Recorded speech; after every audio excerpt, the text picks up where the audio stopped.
In this NBA 2K26 positions guide for beginners, I want to walk you through what the positions in basketball are, what they do, what the initials are, what the long versions are, what the numbers mean, and also how they tend to play. Let's get to it. So first of all, you can see on the screen here, I'm looking at the Chicago Bulls. We've got the coach on the left-hand side there and a bunch of players in here, which I thought this was a good way to illustrate what this is all about. So you can see next to each player's name, there is some initials, and these refer to the positions in basketball. So I'm going to start out with Giddy here down the bottom right-hand side, and you can see next to him it says PG. So we've got PG, which stands for point guard. Here you've got C for center. You've got shooting guard here on the bottom left, small forward on the top left, and on the top right you have power forward.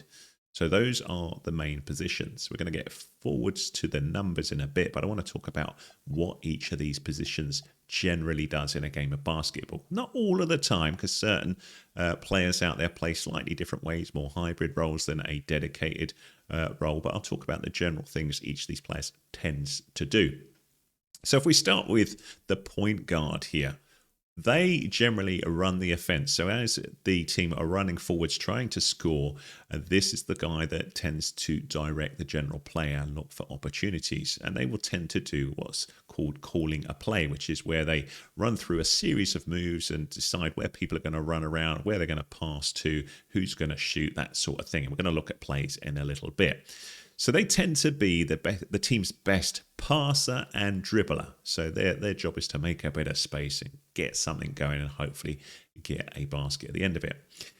They tend to specialize in defending against their opposite on the other team. So they will tend to defend against the point guard on the other side. And they will also try and steal the ball if they can. Next up, we have SG, which is shooting guard. And the shooting guard is generally the team's best shooter. They tend to make shots from long range. So your three-pointer tends to be this guy. So they tend to shoot from outside the arc, but also maybe slightly inside the arc. So that's this line we've got running around these guys here, where they're sitting on the line here. So they shoot from long distance, and they're also a good dribbler. Next up is the center, and this guy tends to be the tallest player on the team, and they play near the basket. So their job is, of course, to do dunks and close-up shots.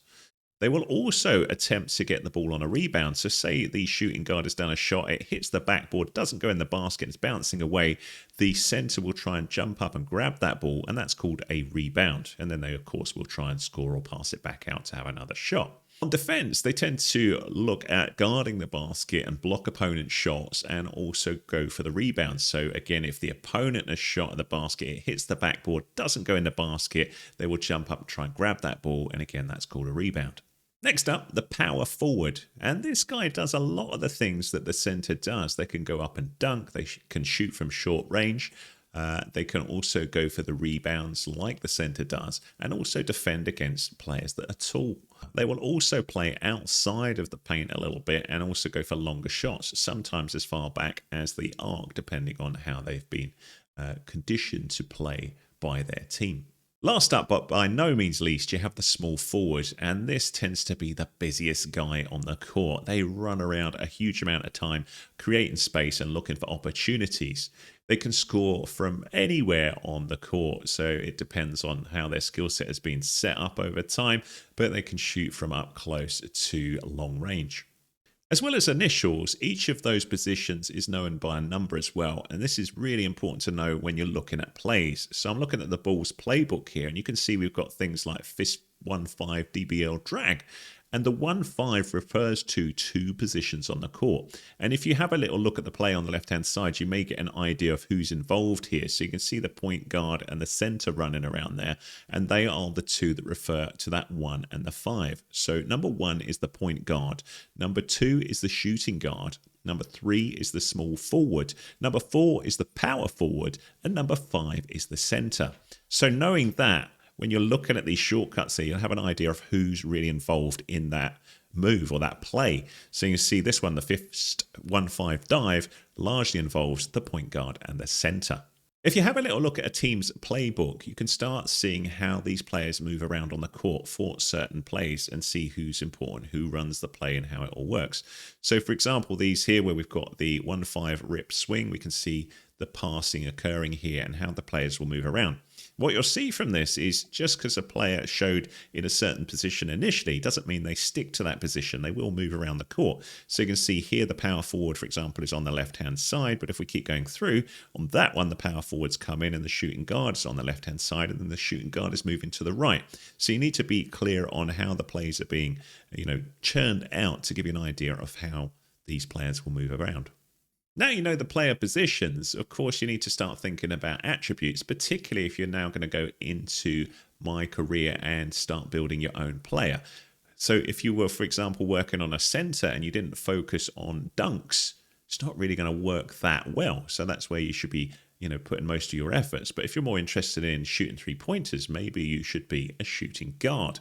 So that helps out with that. Also, what you can do is I'm in a quick play here. I've just set up a game with balls here, and then I've hit pause and gone to system proficiency, which is where I'm looking at this information.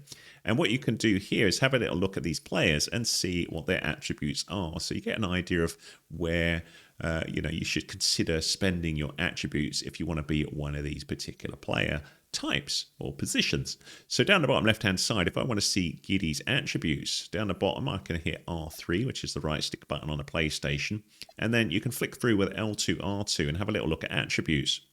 And you can see what Josh Giddey excels at with his ratings. So you see a whopping 94 on the driving layup. So that means if he runs forwards and he just pushes the ball up, called a layup, so you're not dunking, but you're up fairly close.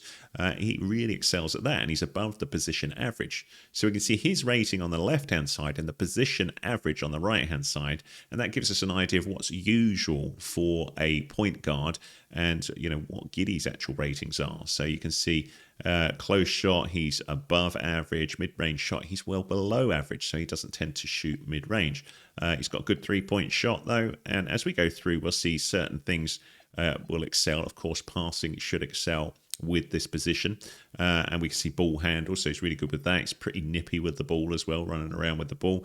Good with his hands, so he can do steals and stuff like that. You can see the pass IQ is high, and then you can see things maybe where he's not so good. So the defense is okay, but like for example, his steal isn't as good as the position average. His block is better than the position average, though, so you get an idea of where he's good.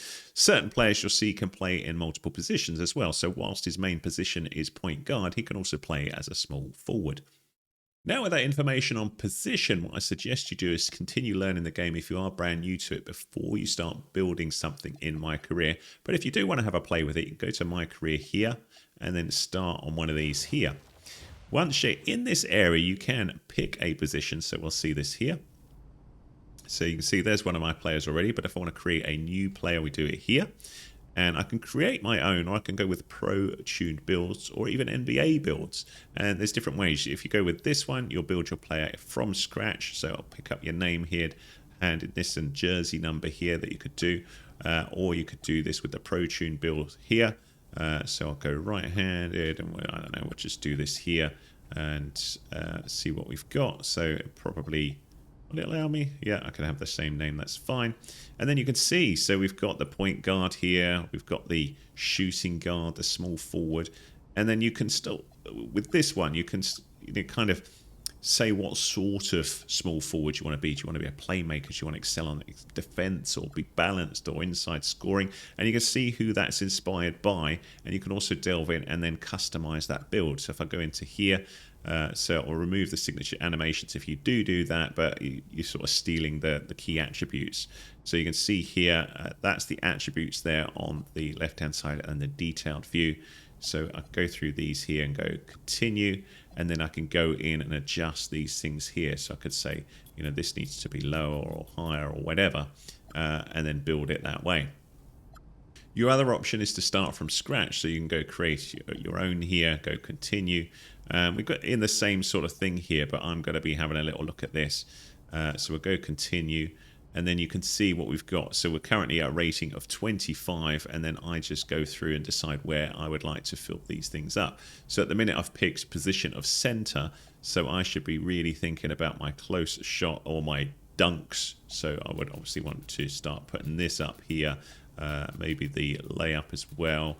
but mainly, the dunk side of things here. But you get the idea. Probably my close shot as well. I'd be less bothered about my three-point shot and maybe not so bothered about the passing because my main thing is that. But I would be wanting to look at things like the offensive rebound and the defensive rebound because those are some of the most important things to me as a center if that's the build I was going for. So there you go. I hope you found that NBA 2K26 position guide for beginners video of use. If you did, give us a thumbs up, please, and let others know about it. If it was useful, that'd be awesome. Drop a comment saying that if that's the case, or let me know what you think of it at least. Would be cool.